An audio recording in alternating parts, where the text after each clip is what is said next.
Number 1, we the people of the United States. People.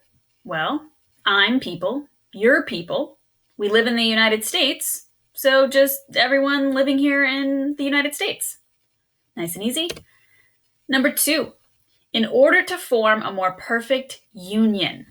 All right, let's take a look at that word union. Maybe you're in a union at work to protect your rights as an employee. Maybe you think of union as unite. So unite meaning come together. So to form a more perfect union means to create a better group for everybody. Number 3, establish justice. Now, when I think of justice, I think about my TV shows like Law and Order, where they're fighting for justice. They're fighting for what is right, what is fair. Just like in a court system with judges and lawyers, they're trying to make sure everyone is following the laws and everything is fair. Number 4, ensure domestic tranquility. The word domestic, you've probably heard that before, maybe in terms of domestic violence, which is violence happening in the home. And tranquility is an unusual word, but we can break it into pieces. Maybe you've heard of the word tranquil, which means calm, or trank, like a tranquilizer. Now, what does a tranquilizer do? It puts people to sleep. So if we're talking about domestic tranquility, keeping the peace or keeping things calm at home in our country.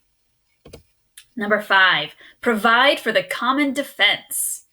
Now, you might think of defense as defense, like in a football game where we have to protect our turf. Or defense as in the military, where we're protecting our country. Number 6, promote the general welfare. Now, welfare can have a couple of different definitions. You might think of a welfare check by the police when they come to make sure someone is okay.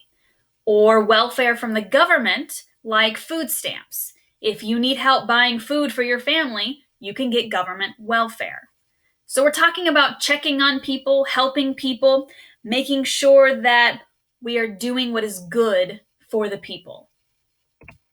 Number 7, and secure the blessings of liberty to ourselves and our posterity.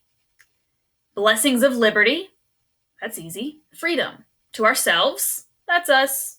Our posterity. Now that's an unusual word.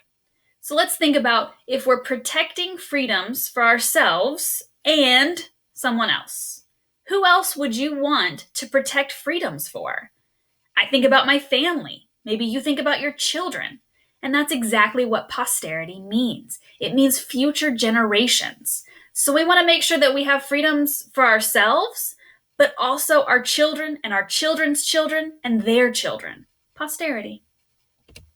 And finally, number 8, do ordain and establish this Constitution for the United States of America. Ordain, I think of a church. We ordain a minister or a preacher.